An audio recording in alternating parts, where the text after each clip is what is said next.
Assalamualaikum warahmatullahi wabarakatuh. Kami di sini dari kelompok 2 akan memecahkan masalah studi kasus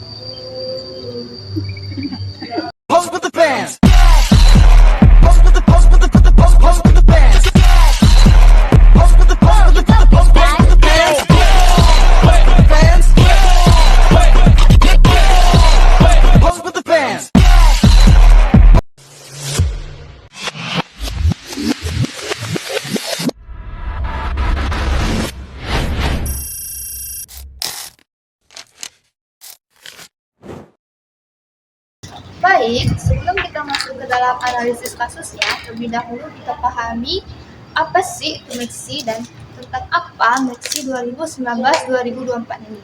Jadi, pada tanggal 14 Mei 2019, Presiden Jokowi meluncurkan Master Plan Ekonomi Syariah atau yang disingkat dengan MEKSI 2019 sampai dengan 2024. MEKSI ini merupakan sebuah peta jalan atau roadmap pengembangan ekonomi syariah di Indonesia yang disusun sebagai upaya untuk mendorong pertumbuhan ekonomi nasional agar lebih kuat, mandiri, dan berdaya saing.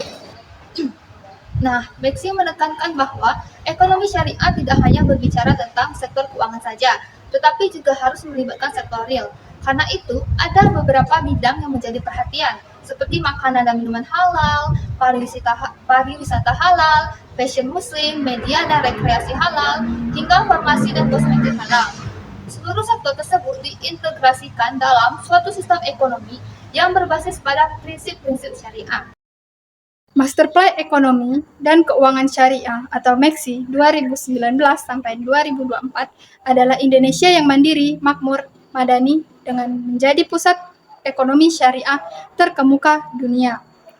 Strategi utama yang kemudian dirumuskan dalam MEKSI yang pertama yaitu mengutamakan rantai nilai halal yang terdiri atas industri makanan dan minuman, pariwisata, fashion muslim, media, rekreasi, industri farmasi, dan kosmetika, dan industri energi terbarukan.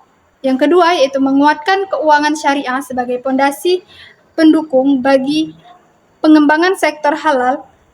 Yang ketiga yaitu menguatkan ekonomi usaha mikro, kecil, dan menengah atau UMKM agar menjadi penggerakan utama ekonomi syariah.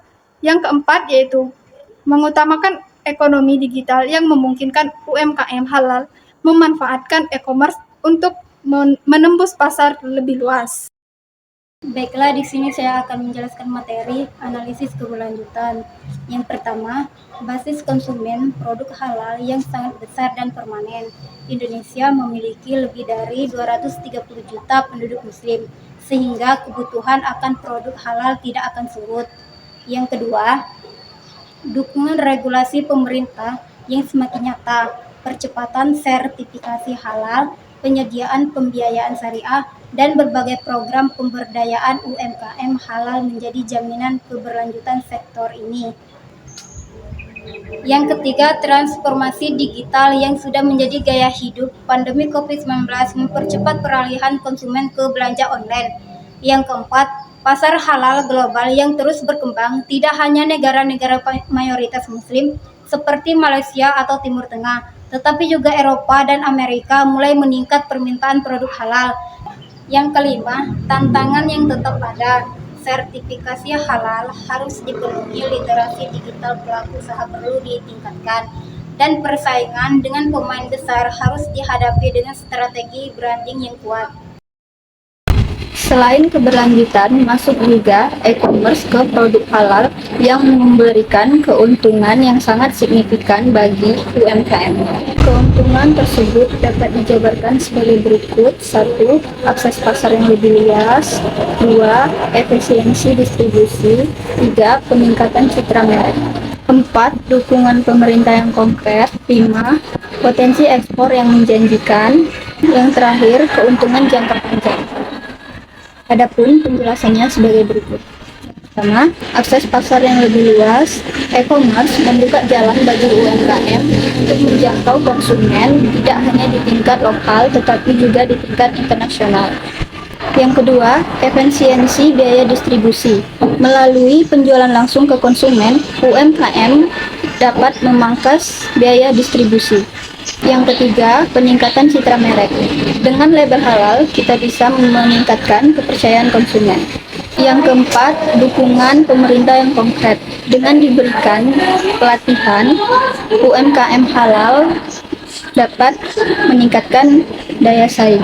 Kelima, dengan potensi ekspor yang menjanjikan. Dengan potensi ekspor yang menjanjikan dapat menjangkau ke pasar internasional. Yang keenam, keuntungan jangka panjang. Dengan UMKM yang bisa membangun citra halal, maka akan mudah mempertahankan konsumen. Baik, saya akan menyampaikan untuk poin selanjutnya, yaitu contoh nyata dapat dilihat dari Wardah Kosmetik.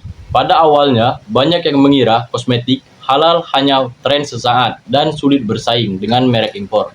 Namun, Wardah justru berkembang pesat setelah masuk ke e-commerce dan menegaskan identitasnya sebagai brand halal.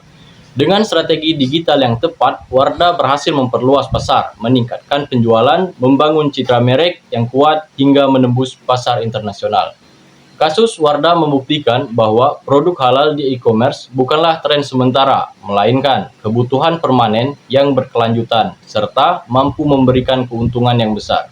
Terima kasih. Halo, selamat siang semuanya. Saya Dio Rizky Akbar. Di sini saya akan menjelaskan poin selanjutnya, yaitu saran untuk pelaku UMKM. Yang pertama ada sertifikasi halal. Pastikan produk Anda memiliki sertifikasi halal. Ini adalah langkah pertama yang krusial untuk membangun kepercayaan konsumen, baik di pasar domestik maupun internasional. Nah, yang kedua ada literasi digital. Tingkatkan pemahaman Anda tentang dunia digital. Pelajari teknik pemasaran online, cara mengelola toko digital di e-commerce, dan memanfaatkan media sosial sebagai promosi yang efektif. Yang ketiga ada kualitas dan branding. Jaga kualitas produk Anda secara konsisten. Selain label halal, perhatikan rasa, kemasan, dan daya tahan. Bangun branding yang kuat dan unik agar produk Anda mudah diingat dan menonjol dari pesaing. Yang keempat ada target pasar global. Setelah produk Anda stabil di pasar domestik, pertimbangkan untuk menargetkan pasar internasional. Fokus pada negara-negara yang memiliki permintaan tinggi terhadap produk halal. Nah, yang terakhir ada manfaat, dukungan, dan pembiayaan syariah. Jangan ragu untuk memanfaatkan program dukungan dari pemerintah dan marketplace khusus pada produk halal. Gunakan juga layanan pembiayaan syariah agar bisnis Anda sejalan dengan prinsip-prinsip halal dan lebih berkelanjutan. Sekian materi dari kelompok kami. Terima kasih. Wassalamualaikum warahmatullahi wabarakatuh.